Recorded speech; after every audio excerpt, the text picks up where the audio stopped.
ले जाइए। इजराइल में जो खतरा मंडरा रहा है हिजबुल्लाह के बड़े अटैक का, हम नहीं चाहते कि चाइनीज सिटीजन्स यहाँ पे मारे जाएं। तो यहाँ पे आप देख पाओगे दुनिया भर में एक बड़ी न्यूज़ सामने आई है कि China asks its citizens to leave Israel.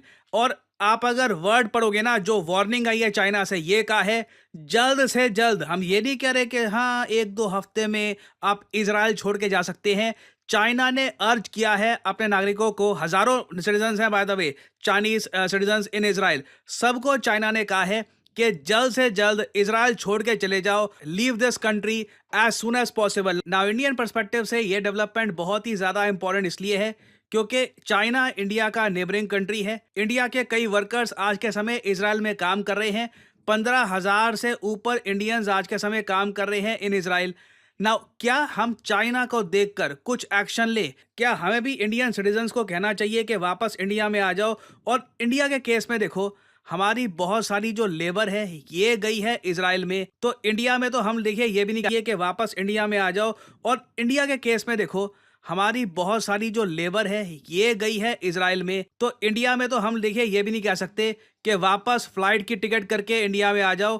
Flight के पैसे भी मोस्ट प्रोबेबली सरकार को देने होंगे या फिर एक इवैक्यूएशन मिशन करना होगा, अगर हम लोग भी उस रास्ते पे जाते हैं जिस रास्ते पे चाइना जा रहा है। क्योंकि इंडिया के सामने देखिए आज के समय दो चॉइसेस हैं। पहली चॉइस ये कि इजराइल के मिसाइल डिफेंस सिस्टम्स, इनकी मिलिट्री पर भरोसा रखें कि कोई भी बड़ा अटैक इजराइल पे नहीं हो पाएगा। यूएस की जो मिलिट्री है वो भी कोशिश कर रही है इजराइल को बचा के रखने की।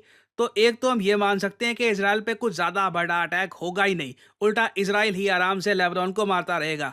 या फिर जो चाइना यहाँ पे मान के चल रहा है, कुछ पता नहीं कब एक बड़ा अटैक हो जाए, रिस्क लेने की आवश्यकता नहीं है।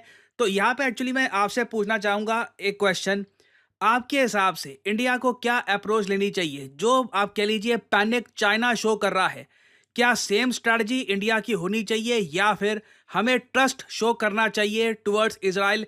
इसी तरीके से कंट्रीज के रिलेशंस कई दशकों तक डीप बिल्ड होते हैं कि जब मुश्किल की घड़ी आती है तब इंडियन वर्कर्स वापस नहीं गए, इंडियन वर्कर्स बने रहे इजराइल में ताकि वर्कर्स की शॉर्टेज ना आ जाए। क्योंकि जैसे आपको पता है पहले बहुत सारे फिलिस्तीनी वर्कर्स काम कर रहे थे इजराइल में, वो तो वापस जा चुके हैं, उनको वर्क परमिट मिल भी नहीं रहा है इजराइल में। तो एक्चुअली आप कमेंट सेक्शन में लिखिएगा कि जो चाइना कर रहा है इंडिया को भी क्या यही करना चाहिए या नहीं। I would like to know your opinion. और वैसे यहाँ पे मैं ये भी ऐड कर दूं कि स्टडी आईक्यू की जो सेल है, जो मेगा सेल आज के समय चल रही है, जिसमें 68% आपको डिस्काउंट मिल रहा है on various study IQ courses, ये सबसे बड़ा फियर क्या है? हाल ही में हिजबुल्लाह ने भी ये बात अनाउंस कर दी है कि they have entered a new phase of war against Israel.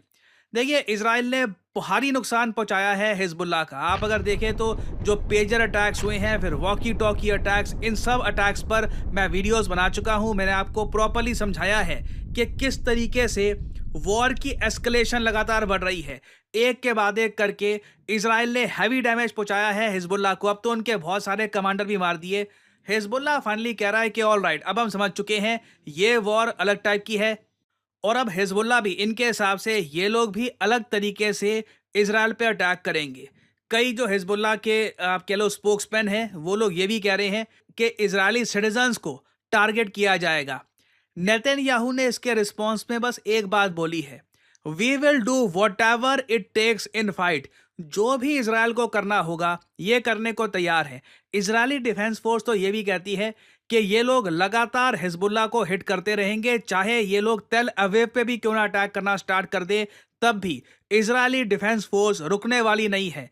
तो दोनों साइड जो स्टेटमेंट जारी है ना, ये एक ऑल आउट वॉर की स्टेटमेंट है। बस ऑफिशियली वॉर डिक्लेयर नहीं करी गई है, बट जो एक्शंस हैं, जो स्टेटमेंट जारी हैं, ये लिटरली ऑल आउट वॉर के दौरान दी जाती है। और अगर यहाँ पे आपका सवाल ये है कि इजराइल का टारगेट क्या है, क्या ये हिजबुल्लाह के साथ करना क्या चाहते हैं बेसिकली, वेल इसको लेकर आईडीएफ ने, इजराइल डिफेंस फोर्स ने हाल ही में ये वीडियो करी है release, the mission of Israel defence force. बहुत ही इंपॉर्टेंट वीडियो है, इससे आप समझ पाओगे कि इजराइल अकॉम्प्लिश क्या करना चाहता है। ये वीडियो देखिए। The mission of the IDF is simple: to defend our civilians on all fronts, including our northern border. We continue playing defense while our enemies play offense. Since Hezbollah joined the war with an unprovoked attack on October 8th, forcing over 60,000 civilians to evacuate from their homes, we have been conducting precise operations to diminish their military capabilities. तो इधर आपने सुना, issue बहुत ही simple है। Hezbollah ने 8 अक्टूबर से Israel का जो नॉर्दर्न एरिया है, ये इलाका, यहाँ पे अटैक करना शुरू कर दिया है, जिसकी वजह से 60,000 इजरायलीज को अपने घर छोड़ के नीचे यहाँ पर भागना पड़ा साउथ की साइड। तो इजराइल सिंपली ये कह रहा है कि हम हिजबुल्लाह को समझाना चाहते हैं कि हमारे सिटीजन्स अगर हिलेंगे तो तुम्हें भारी नुकसान होगा, हमारे सिविलियंस को टारगेट मत करो। यहाँ पे आप देख पाओगे आगे जो ये वीडियो है। We have been operating to achieve two goals: bring the civilians who have been evacuated for almost a year back home and to restore security back to our northern front. Several weeks ago, Hezbollah was planning a large-scale attack that was aimed at our civilians living in the north and center of Israel. Just like any other decent country would, we defended our civilians and struck numerous rocket launchers before the terrorists could shoot them at our civilians. So Israel का देखिए simply एक ही बात यहाँ पे ये दोहरा रहे हैं कि ये लोग अपनी सिविलियंस की रक्षा के लिए कर रहे हैं ये सब प्रीएम्प्टिव अटैक्स जो भी किए जा रहे हैं, चाहे pager attack, walkie talkie attack. Israel बार बार हिजबुल्लाह को ये कह रहा है हमारे सिटीजन्स को टारगेट मत करो, सिटीजन्स को टारगेट करोगे तो भारी नुकसान तुमको फेस करना होगा। और अभी देखिए जो लड़ाई चल रही है वो इसी बात को लेकर है। हिजबुल्लाह नहीं चाहता कि इजराइल के नागरिक वापस यहाँ पे आ जाए। जो 60,000 लोग यहाँ से भागे थे, अगर ये वापस आ गए, हिजबुल्लाह को मिला क्या? अपने कमांडर गवा दिए, अपने इतने सारे जो टॉप लेवल लीडरशिप के लोग हैं ये मारे गए हिजबुल्लाह